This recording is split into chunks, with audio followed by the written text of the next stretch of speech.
It's a fruit fly. My website is in the description. Send me a message. Blah, blah, blah. Flutey-dee-flute. You have so much less control of yourself than you think.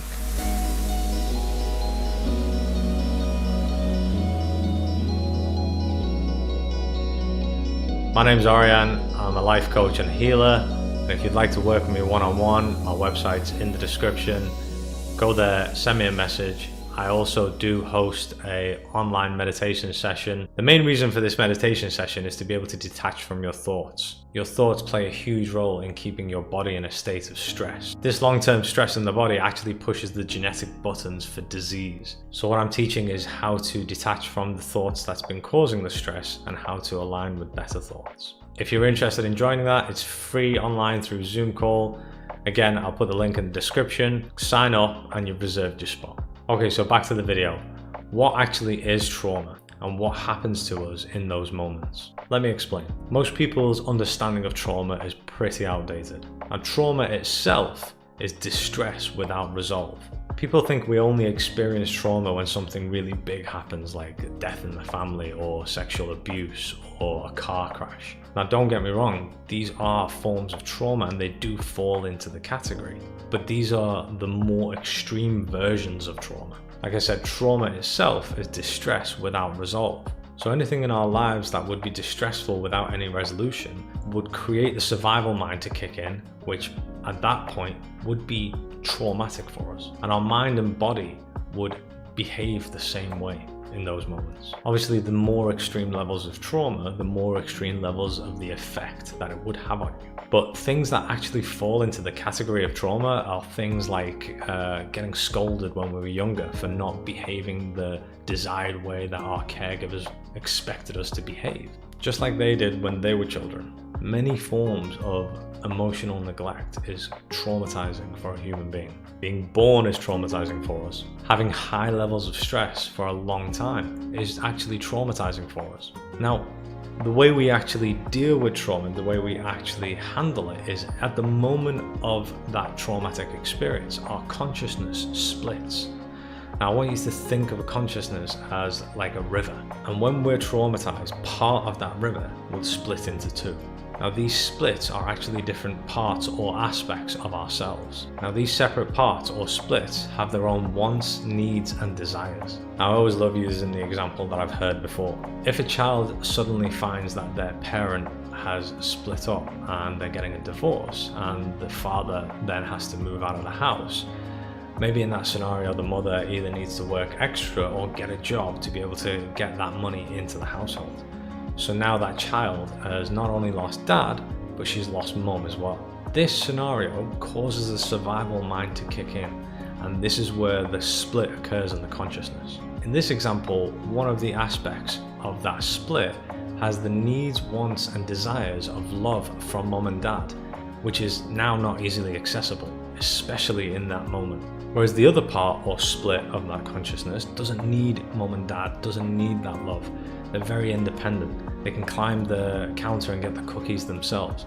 Super independent person who doesn't need anyone. So what we do in the moment of that split is we take on the aspect or split part of the one that's going to keep us safe. Now in this example, which one's going to keep us safe? The one that needs the love that's no longer there, or the one that's super independent that doesn't need anyone else? Yeah, it's the one that's super independent and doesn't need anyone. And because the other split part that has the needs, wants, and desires of love that's not there, that actually makes us feel those feelings. It makes us feel bad. And we don't like to feel those feelings. We don't like to feel bad.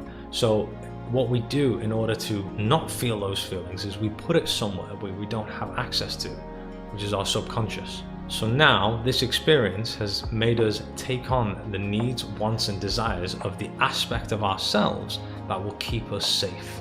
This actually alters our personalities, as the needs, wants, and desires of you are now different from before the experience. This is why people change after traumatic experiences. And that's just one moment, one experience. Your entire personality is an amalgamation of all of these aspects that's kept you safe throughout your life. This is also where self-hate comes into play. We hate feeling those feelings we don't like to feel, which is why we push them away to our subconscious. But they are still aspects of us, but we don't like to feel them. We hate that feeling. So we actually hate and push away an aspect of ourselves.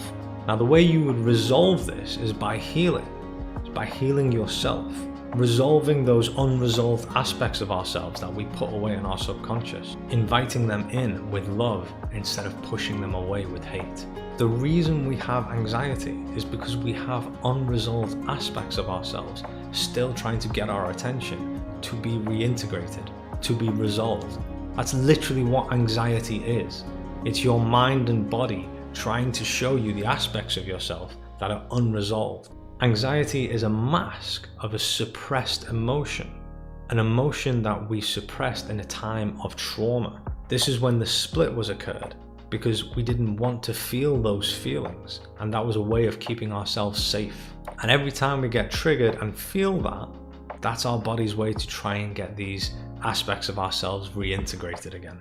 Now, if a specific thing triggers a specific feeling of anxiety or anger or fear in you, if you were to resolve that aspect of yourself, that same trigger will no longer make you feel the way you do.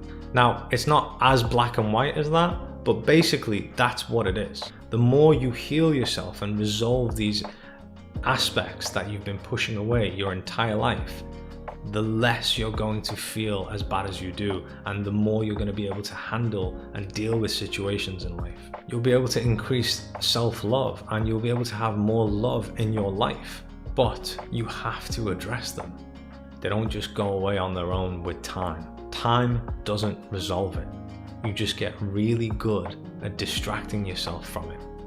They need attention and they need resolving. Unfortunately, we still live in a time where most people have an outdated perception of what trauma actually is. Because of how most people have talked about trauma and dealt with it in the past, it's seen more like a weakness or like a hush-hush thing that you should tiptoe around and not talk about. It's literally how human beings work.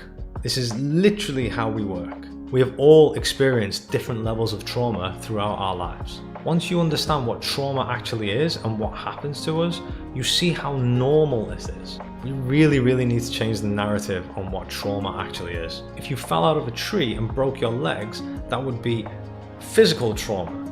No one would think the same about that as they do about mental trauma. But mental trauma is kind of similar in the way that it's how humans work. It's completely normal and okay. You wouldn't be scared or embarrassed to own that you have broken legs. So don't be scared or embarrassed to own the fact that you have mental trauma. You would need to get help for the broken legs. So go get help for the mental trauma as well. Don't be worried about working like a normal human being. We all work like this. You're doing great. Keep going.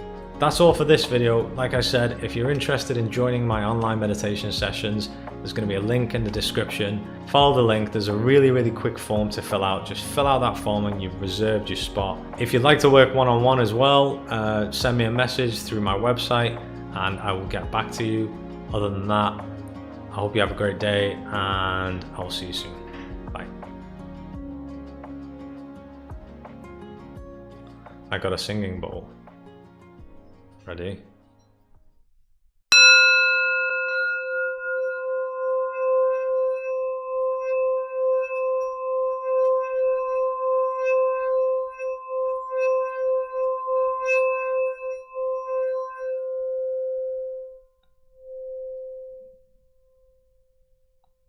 Have a good day.